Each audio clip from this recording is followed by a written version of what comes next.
Ladies and gentlemen, IONQ stock sitting at 56.54. Let's switch over to the technical analysis. In this video, you will learn why this is a buy under 50 if it does break down to that purple line. The purple line is sitting at 49.22. And as you guys know, when it comes down to this sweet purple line, it's always a massive opportunity for that next pump, as you can see here. So it's coming on down. Let's see if it goes down to 49.51 is where I would look to start buying and accumulating. Again, we're not trying to time the bottom. We're not trying to time the top. We're not going to time anything. We just buy, we hold, we wait. The patience is the edge. I know everybody wants instant gratification, lots of money right now, today, right now, me, mucho dinero. I get that. But at the end of the day, the real money is made in the markets being patient. So this breaks down here. We go to that purple line at around 49.51. That would be your target. As you can see, this has already happened twice. Once we got above that purple line, what happened? Right? I don't know why, but it loves to come back down to this purple line. It always gets a pretty nice bounce here. 25% move.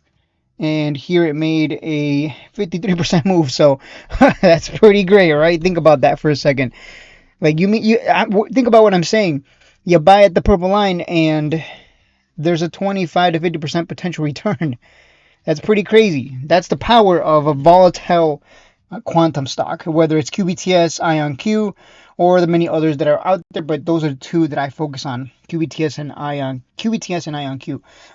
So yeah, if we expect more downside here, then that's opportunity, right? We know that crashes are where the real money is made. So yeah, Kevin Warsh speaks today. We have the new Fed chair speaking, so that's going to be, keep an eye on that, 1:30 p.m. today.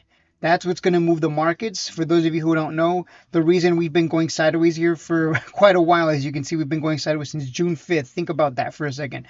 We've been going sideways for almost, 2 weeks now? Yeah, 2 weeks. That's pretty crazy, right? RKOB, same exact setup. It's just been going sideways. NVIDIA, just sideways. Everything's just been sideways. Why does this happen? Because everybody is sitting back and waiting and wants to see what's going to happen next with regards not only to the Iran situation, but also the new Fed chair speaking and what he has to say with regards to current conditions. So those are the two things to keep an eye on, man. That's what's moving markets up and down. Unless, in fact, this whole move here, it was only because the government mentioned that they are going to take a stake in quantum stocks. That's about it. Without that, we probably would just be sitting down here doing nothing. A lot of stocks that aren't getting government stakes, they don't really do much, right? Somehow just sitting down here sideways. SoFi sitting down here sideways, right? Like anything that didn't get a government stake, they're really not doing anything other than trading within a range. But other than that, those are the ones to buy if you're looking to buy something that's just sitting there nice and cheap. But in the meantime, something that's moved up as much as IONQ has, wait for that purple line, right? If it dumps today, that purple line that's your target to buy. Don't overthink it. Don't overthink it. Too many people, they're over here with all kinds of... I'm not even using the MACD. Do I use the MACD, guys? When do I talk about the MACD? It's rare. I do talk about it, but it's not often. When do I talk about volume? And never. People use volume like crazy. I don't even I don't give a shit about volume. Volume can go suck a fat one. I don't need no volume. I don't need MACD. I don't need RSI. I know that when it comes down to this purple line, the real money is made here. You're buying discounted. Look to sell your sell targets. Your sell target is going to be 58 and then 70. We break 70s, we go to 90, then 100. Which, if you guys have been watching this channel for a long time now, I've been pounding the table. I've been pounding it like a vag, telling you this will go to 100. This will go to 100. Do you have the patience for it? That's a whole nother question. This will happen because quantum is the next big thing. It's not big right now, but it will be. Right now, it's all about who gets there first. China, Russia, USA, who's going to get there first with the quantum computer that can break everything. It's a race, space race, quantum race. AI race, all kinds of races here. Blue, black, green, don't matter. This is a buy and hold, right? Someone stop. Don't get. We got to get rid of that bitch in your blood. Not all of you, but some of you, right? You want all the gain, no pain. But you got to buy the pain when everyone else is suffering and go crying. Oh no, it just keeps going down. That's when you buy. You buy their pain. You buy their fear, and then you sell their you sell it to them when they're greedy and chasing high. That's how it works, guys. So let me look at the quantum ETF here. As you can see, that's just another thing I want to show you guys. If you look at the sector as a whole on the yearly time frame, I have to reiterate this. This stock, 3, 6, 7 years out of 9 years, right? Count them. Out of 9 years, 7 of them have been green, 2 of them have been red. Those 2 red years were horrible. Oh no, it's the end of the world. But guess what happened after those red years? 3 green years to follow. So what does this mean? It means that any time you get a pullback on these, it's money. The whole quantum sector is nothing more than a money printer. This is why I've been telling people to buy quantum.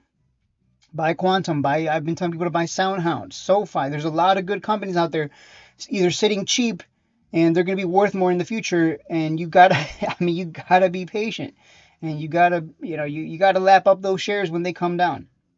So this is what pays. It's the patience. And if you have it, you got this. Anyone who bought down here, right? Anyone who bought at 50s on the quantum ETF, on the sector, when they bought down here at 50s on the whole sector, they were betting that whole sector was going to perform. And it's been performing, right? If you don't want to take too much risk, you can just buy the sector, right? That way, if one of the companies goes down under, you don't care because you bought the whole sector anyways.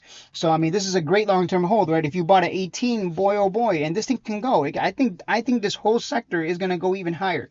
I think we will see the quantum ETF go to 300, then 500. People won't believe it till they see it. That's just how it is, right? So, bullish on quantum as a whole. IONQ, QBTS, both are my favorites. Buy, hold. You can't go wrong with the quantum sector. If you don't have quantum in your portfolio, I don't know what you're doing. I don't know you're gonna miss out, and you're gonna want to chase them when they're at 100 plus or 200 plus. Don't do that. All right, guys, that's it for the video. Man, dude, I love me some quantum. The way they behave, the volatility. That's how you that.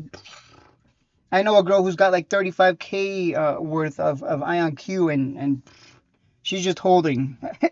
Every dollar move, she makes a lot. It's incredible. That's the if you want to make quick money on flips, you but gotta go for the volatile stocks like QBTS and IONQ. So that's just for the traders out there who are looking for the quick flips and the quick money. Because it feels good.